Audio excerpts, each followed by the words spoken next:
Hello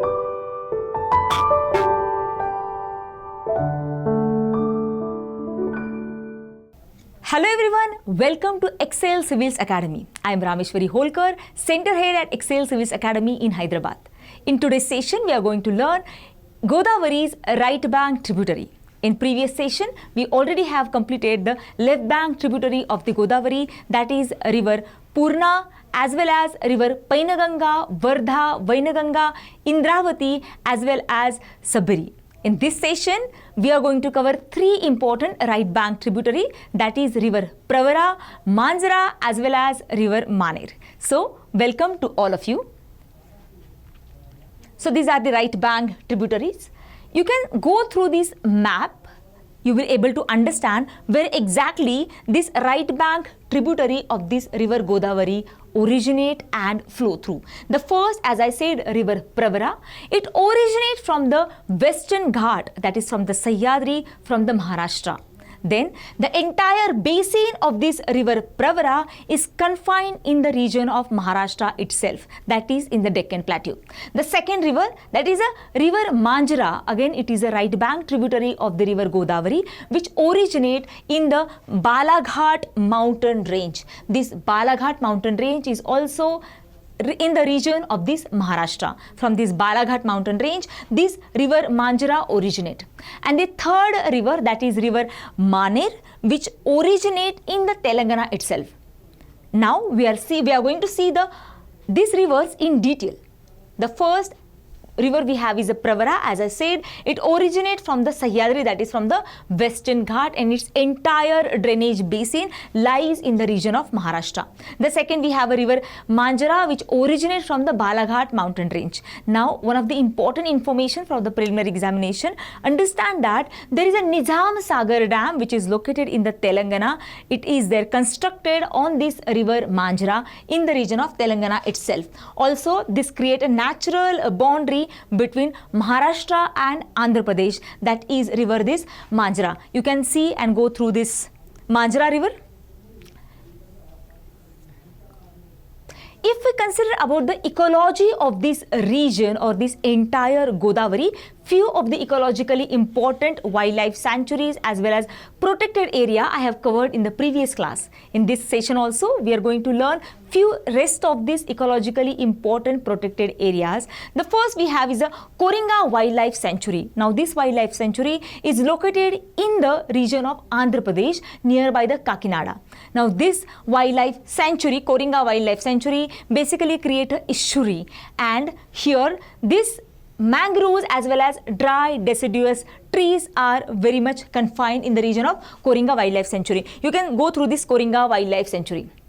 Then important national park, that is the Papikonda National Park. Now this Papikonda National Park, this got submerged, a large portion of this Papikonda National Park is submerged under this Polavaram multipurpose project. Second wildlife sanctuary, that we have a Nandur Madheshwar Wildlife Sanctuary, which is located in the Maharashtra. This is also known as a Bharatpur of Maharashtra. Now in the comment box, please let me know where is this Bharatpur National Park is located in northern part of India.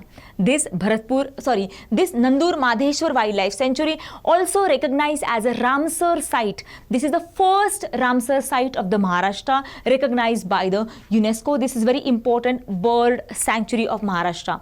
Then as I explained about the Papikonda National Park, again it is important bird sanctuary which is located in the state of Andhra Pradesh.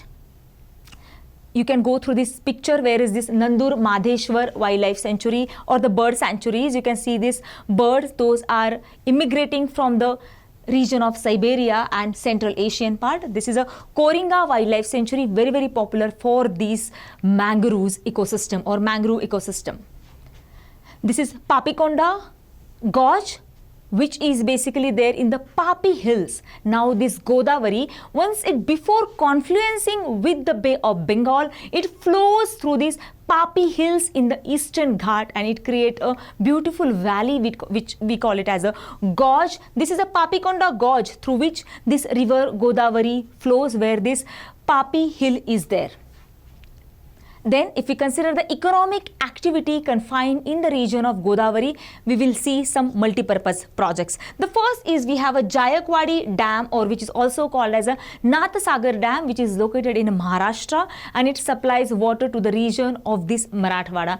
This dam or this Nathasagar reservoir is constructed on the river Pravara. You can go through this. Also remember, the Paitan is quite close to this Jayakwadi Dam or Nathasagar Jalashay. Also, Parali Thermal Power Station also get, a water supply from this Jayakwadi Dam. And the industrial areas from Aurangabad and Jalna get water supply from this Jayakwadi Dam as well. You can see to the left of me there is a Jayakwadi Dam in the Maharashtra.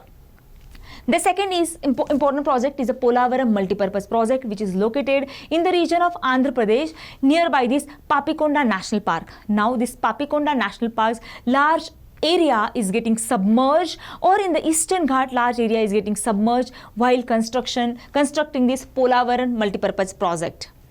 You can see this area where exactly this Polavaram multipurpose project is located. The basic purpose of this is to create hydroelectricity as well as drinking water supply and diverging certain water of this Godavari to the river Krishna. As we know that Godavari river is a surplus water river. If we consider about the Krishna, it is a water deficit river. So from the Godavari, there is an interlinking project also where the Godavari's river water is going to get transferred or diverted to the river Krishna. Also remember, there is a Sardamat Anicut and Pedda Cheruvu irrigation facilities. Basically, these irrigation projects are implemented during the time of Nizam, around like 127 years before, received this heritage irrigation structure status. This Sadarmat Anicut, which is located also in this river Godavari. This news got covered by this Hindu as well as Express few years before. Now, this is the structure. If we consider the industries, always understand this Godavari delta, it's very, very fertile by the alluvial soil. So in the entire basin of the Godavari from the region of Maharashtra till to the Andhra Pradesh, whatever industries those are allied with the agricultures are very popular, especially cotton, textile industry as well as oil mills as well. So the urban center, if we consider, those are located or this river flows through, the first important will be Nasik. Then there will be important is in Nagpur, Aurangabad, as well as in the Andhra Pradesh there is a Rajamundry, and even other cities are also located.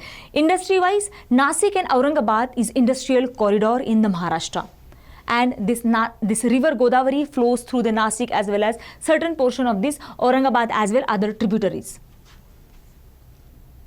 Then if you consider about the Aurangabad, as I said, it is always based on the agricultural allied industry. Now in the Aurangabad, which is very popular for the cotton textile as well as silk. And there is a different type of textile which is known as a Himru textile. Now this Himru textile is basically cotton and silk mixed. They form this Himru textile, again very, very popular in the region of Aurangabad, as well as this region is popular for the Paithani saris of Maharashtra. As well as there is a petrochemical industries as well as automobile industries are very popular in the region of this Aurangabad. If we consider about the Rajamundry, again Rajamundry is very popular for the textile as well as paper mills, petrochemicals, etc. You can see there is a Rajamundry through which this river Godavari flows and create a beautiful delta and alluvial soil region.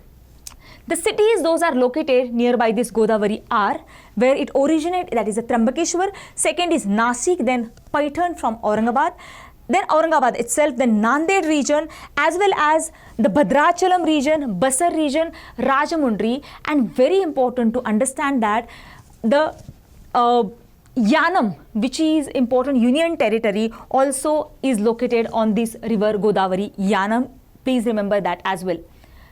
This is a Godavari delta. Now Godavari delta is extremely fertile delta along with this river Krishna. Now this delta create the arcuate delta. Now this arcuate delta is basically fan shaped delta which is created by this river Godavari, as well as this arcuate delta is getting formed by the river Krishna as well. Here we will have a Krishna Godavari basin through which we can get the crude oil, shale gas, which is also called as a tight gas as well. Olive ridley, sea turtle, which is having the vulnerable status, also found in this region of this Godavari delta.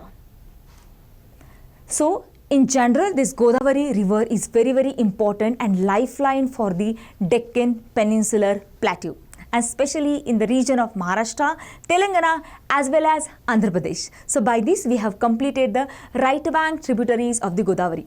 So in the next session we are going to solve multiple choice question, and then for that session please go and revise the previous 2 sessions as well as this session, so that we will meet in the next session. Thank you so much. Stay tuned.